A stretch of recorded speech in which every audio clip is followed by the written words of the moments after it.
Welcome to the Stairway to Heaven. We're coming to you bringing insights into the ever-changing high-frequency currents now bathing the planet and their effect on us all. The source of vital information for the evolving human being. I'm Gwilda Wiyaka. Let's talk freedom. Currently, one of the most misunderstood human concepts is that of freedom. The common belief, freedom is something one must fight for or stand for. In the case of the United States, we assume our constitutional rights give us freedom. Once those constitutional rights are violated, we must fight for justice or lose our freedom, and so on. Before we can understand freedom, we must first come to understand what truly binds us. The only true freedom we have, regardless of what country we live in, is that of compassion, spiritual connection, clear logical thought, and decision-making capabilities. Physiologically speaking, when we're up in arms and fighting for or against something, regardless of what it is, we're firmly ensconced in the back brain. When we're operating out of the back brain, our resources are limited to fight, flight, and aggression with no logic, compassion, or spiritual connection to be had. As discussed in prior Stairway to Heaven episodes, when in the back brain, we're very controllable. All the powers that be need do to control the masses is to feed them information or misinformation designed to inflame and polarize.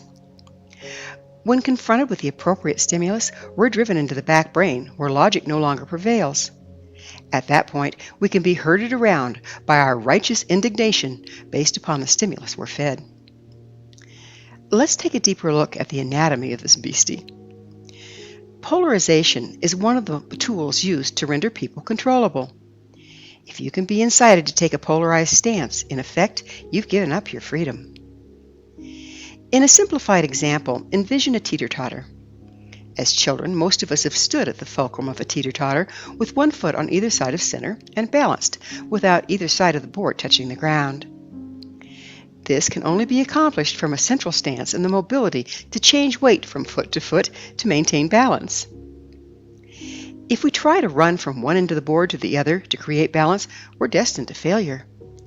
We're totally engrossed in running and unable to discern when and where the corrections must be made. When we're so far from center that the corrections need to become very gross and engrossing, so to speak. So it is with polarization. If we take a firm stance, either for or against a thing, it's like running to one end of the teeter-totter and staying there. The board hits the ground, and if we don't move off our stance, we're dead in the water. This lack of mobility also compromises our personal frequency, and with it our ability to adjust and go with the flow of life. We become rigid, closed-minded, and locked down against nature's ebb and flow. Anything locked down against life is subject to friction, and friction wears things out. We age prematurely, disconnect from our creativity when constantly in a polarized stance. Polarization is fixed and does not move, and therefore cannot accommodate higher frequency.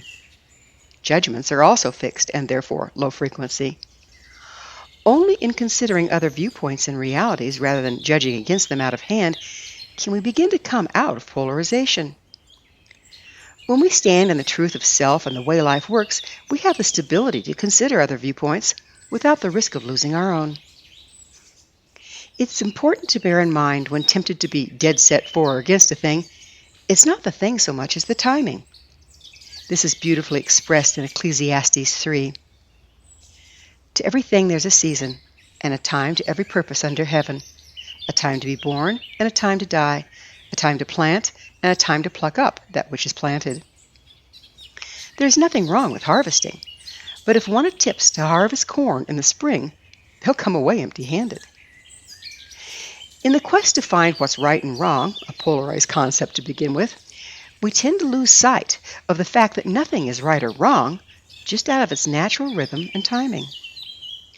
Proper action can only come from a place of logical discernment, not inflamed judgment. The prior is a front brain activity, while the latter resides in the back brain. The key, regardless of the stimuli, stay present, neutral, and logically discern proper action in the moment. As we're being exposed to ever-expanding frequencies, unity is being increasingly supported. By its very nature, extreme polarization is diametrically opposed to unity. It divides rather than unifies. Lest we polarize against polarization, let me point out it's necessary and critical part of life. We need positive and negative charges to maintain life as we know it. It's extreme, static, lockdown polarization that results in destabilization and eventual madness. Freedom, wholeness, and sovereignty is dependent upon an individual's internal unification. As in the teeter-totter metaphor, we need the freedom to move from one pole to the other, i.e. shift weight from foot to foot, to obtain balance. As long as we're standing in the center of who we are, of our true nature, we can accommodate the shifts necessary to maintain balance. When we come from a balanced stance, everything we do is in balance and therefore supported by life. Course corrections are a simple matter if we never vary too far off course. While this sounds good in theory, there are quite a few factors currently working against us. Among those are triggers. Triggers are events expressed in the present that throw us back into past damage. When this occurs, we're no longer present and are reacting from damage rather than acting in the present moment. We take the events of the past, erroneously superimpose them onto the present, and make a rerun out of the future. This prevents us from creating the outcome we desire from a place of power. Personal power only exists in the present moment. Everything else is reactionary and distorted by past events. When triggered, our perceptions become clouded, we're subject to remembered damage, perceive we're currently in danger, and guess what? You've got it, a one-way trip to the back brain. Freedom lies in our ability to stay in the present moment and access our personal power. Everyone has triggers. Some we can recognize and shortstop. Others tend to take over our lives, distorting our experience. It's important to closely observe our thoughts and promptings to see if they're clear and present or reactionary and based on past trauma. Denial is another factor in the disempowerment equation. The increasing frequency present is forcing many of our denied judgments, beliefs, and polarizations to the surface. Historically, the way we tended to maintain denials was to project them onto those around us rather than own them. Unfortunately, this method is very disempowering. If we project our perceived faults onto someone or something else, we give away our ability and freedom to change. If we're unable to own and transmute our perceived faults, we are controllable. These judgments and projections originate in guilt and shame. No one wants to feel shame or be found guilty. Therefore, all someone need do to get our agreement and hack into our personal power is to offer up a common foe upon which to project our denials and therefore our guilt. When we agree on our chosen foe's guilt and condemn them, this creates group agreement upon a manufactured reality. Thus began many a successful genocide. Clearly, the best course of action would be to own and process out our judgments and denials rather than disempower ourselves by projecting them. There are many fine modalities available to help us recognize and clear our triggers and denials. Among those are psychotherapy, EMDR, shamanism, and biofeedback, to name just a few. Different modalities work best on differing issues and vary from individual to individual and from time to time. Introspection and brutal honesty combined with self-acceptance go a long way to aid the process. There's no replacement for processing through our triggers. It's paramount to personal empowerment and true freedom. Another tool used to render people controllable is mob mentality. Like all things in life, thought forms and beliefs express according to frequency. Let's use the frequency principles demonstrated by sound waves as an example. If you sound a note in a sound shaper at a particular volume, wavelength, and frequency, then add one more note to it at the identical volume, wavelength, and frequency, one might think the volume would double. In fact, the volume increases exponentially. This is what occurs when more than one person holds a belief or stance. The influence of that stance increases exponentially every time someone else agrees with it. Just because we agree on a thing doesn't make it true, or does it? Frequency dictates reality. When in an environment where a belief system is being held by more than one person, the frequency being broadcast alters perceived reality.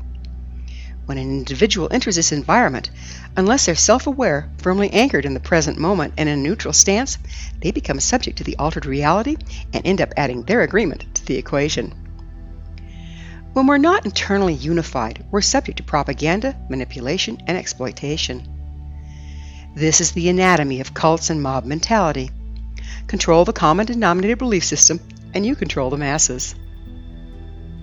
Consider it a red flag when what you're being presented with has no room for question or other opinions. Should that be the case, you're probably being presented with cult mentality. So it's not an argument of what's real. Rather, it boils down to consciousness, self-awareness, and deciding what reality do you wish to be involved in or subjected to. Considering all of this, we see the limitations of participating in a demonstration. While we might draw attention to an issue that may seem to be getting our point across, we are in fact entering to the reality of mob mentality, polarizing for or against something, taking a fighting stance, and thinking from the back brain. Suddenly we've lost our freedom and are along for the ride. Given now we have a mob of people firmly anchored in a collective back brain, where the only resources are fight, flight, or aggression, it starts to make perfect sense why so many peaceful demonstrations end up as riots, violence, murder, and anarchy. Now, I don't know about you, but that's not the sort of riot I would choose to be on. How paradoxical. In fighting for freedom, we give it up, turning our personal power and control over to mob mentality and who or whatever may be directing it. In times past, we tended to try to effect a change from the outside by opposing things we perceived to be contrary to our personal freedom. During lower frequency times, this may very well have been our best option. Now, however, new alternatives are becoming available. Rather than fight a thing and in so doing become subject to the very thing we resist, we can instead find internal sovereignty. When we're sovereign, self-aware, and in the moment, we no longer need be subject to outside forces and manipulation. Freedom is indeed an inside job. Anything else is simple illusion. Let's examine the difference between group agreement and unity. We've discussed how group agreement can dictate perceived reality. However, while group agreement offers a certain amount of power over perceived reality, this power comes with a high cost. The individuals participating in group agreement must sacrifice much of their natural expression and thoughts to conform to the group's premise. At the same time, if we've agreed upon a common foe on which to project our perceived faults and sins, we may be extremely invested in maintaining that group agreement. A group mind is not unity. Unity brings together all the individual traits, gifts, and natural expressions of its members to form a whole greater than the sum of its parts. Rather than stifle a person's true nature and expression to obtain agreement, unity incorporates all the natural traits, gifts, and talents of its members. This results in sovereignty and power for the unified field, as well as for all the individuals therein.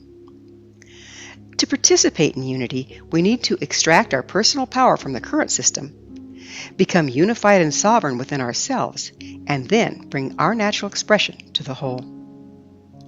Unity within self must be present before we can fully participate in the unified field.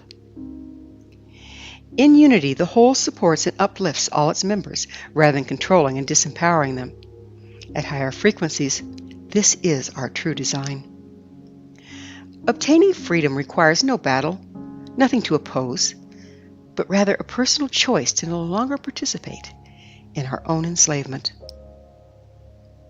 Thank you for joining me, Gwilda Wiyaka, on the Stairway to Heaven, where we provide updates on the energetic currents facilitating our evolution into conscious, powerful co-creators. Until next time, may you be blessed on your sacred path to wholeness. We are here. The time is now.